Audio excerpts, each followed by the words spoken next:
pemasyarakatan. Nah, di sini saya untuk memenuhi tugas akhir mengenai akuntansi sektor publik.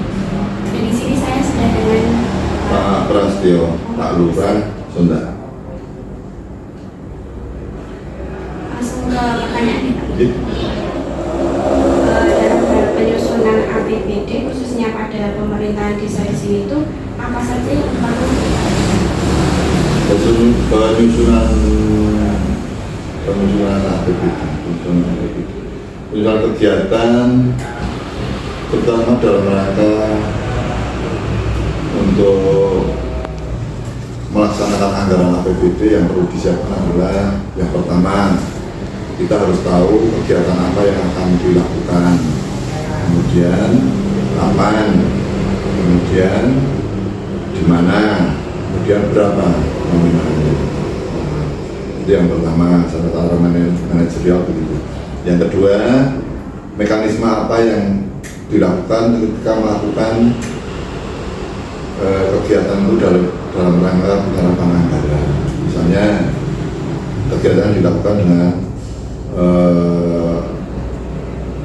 mekanisme tertentu, metode tertentu yang berkaitan dengan kegiatan itu. Karena kebanyakan sekarang kan dilakukan terutama kegiatan itu yang sifatnya rutin ada. Rutin itu seperti kajian, kemudian kantor, kemudian kegiatan-kegiatan lain yang rutin, kegiatan pengadaan seperti kita mau bangun pembangunan fisik, kemudian kegiatan-kegiatan dalam rangka pemberdayaan, kegiatan-kegiatan lain dalam rangka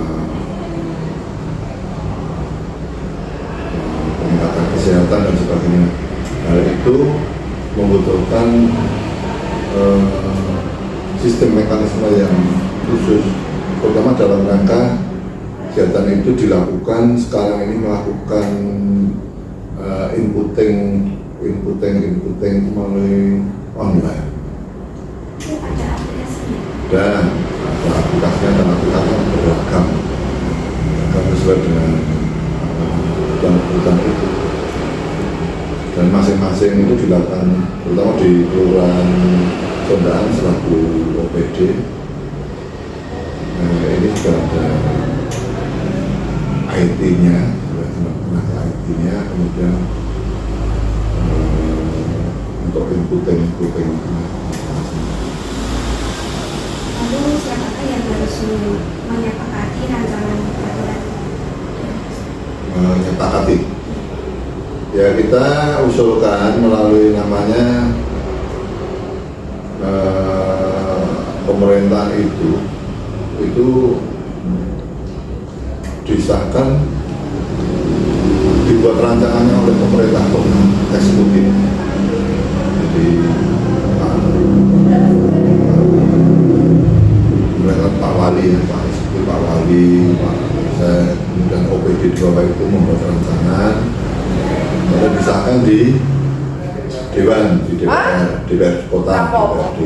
Nah, pengesahan ini nanti muncul menjadi APBD.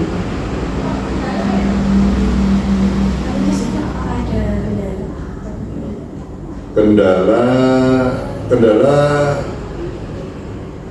secara umum tidak ada, cuma karena ini kan kebutuhan yang dilakukan adalah berkaitan dengan sistem, biasanya ya terkendalikan di sistem online, karena sistem online kan sekarang menggunakan online. Lalu bagaimana peran pemerintah desa untuk menerapkan prinsip akuntabilitas?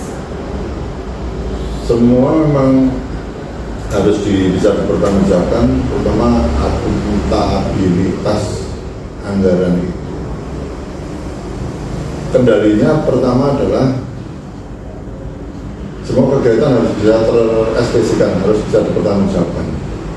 Yang kedua, pengawasan harus ada, dan itu sudah dilakukan seperti inspektorat sudah mengawasi.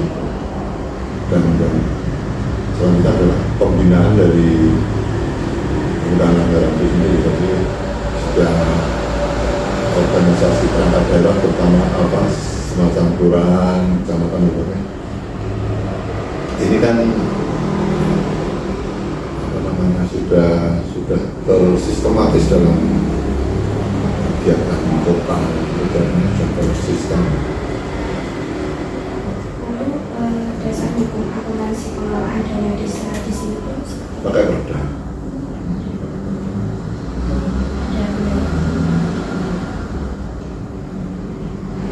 ada Kendala tidak ada, karena perda ini adalah amanah, jadi semacam aturan main yang harus dilakukan. Jadi itu yang harus yang sudah diperdakan ini harus dilakukan oleh semua, bisa dilakukan semua.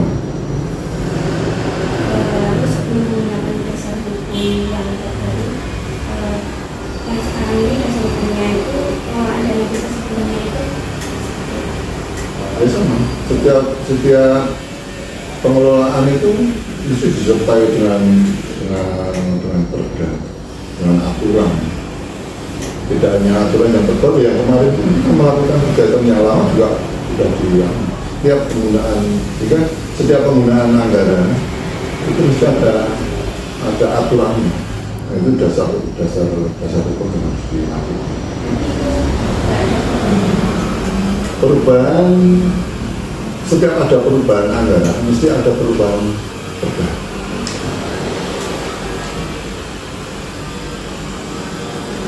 lalu bagaimana cara mengatasi dan menghadapi jika terdapat kesulitan dalam pengelolaan dana desa? Setiap kesulitan kita ada namanya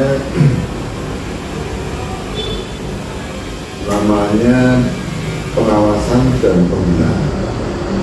Jadi setiap kita melakukan kegiatan itu kita selalu mendapatkan pembinaan pertama dari rektorat, kemudian dari dinas teknis yang lain. Kegiatan-kegiatan yang berkaitan dengan teknisnya, terutama kita ada namanya teknis termasuk keuangan, itu kita ada namanya DES itu. Jadi semacam konsultasi ketika ada kesulitan, nanti kita melakukan DES. Terus itu kita ada kesulitan apa, cara mengatasi, bagaimana itu konsultasi. Jadi sifatnya konsultatif. Lalu bagaimana untuk pengawasan pemerintah desa dalam pelaksanaan pengelolaan dana desa? Fungsi kita pelaksana sekaligus juga mengawasi, karena di samping ada DPA, di sini ada namanya di PK.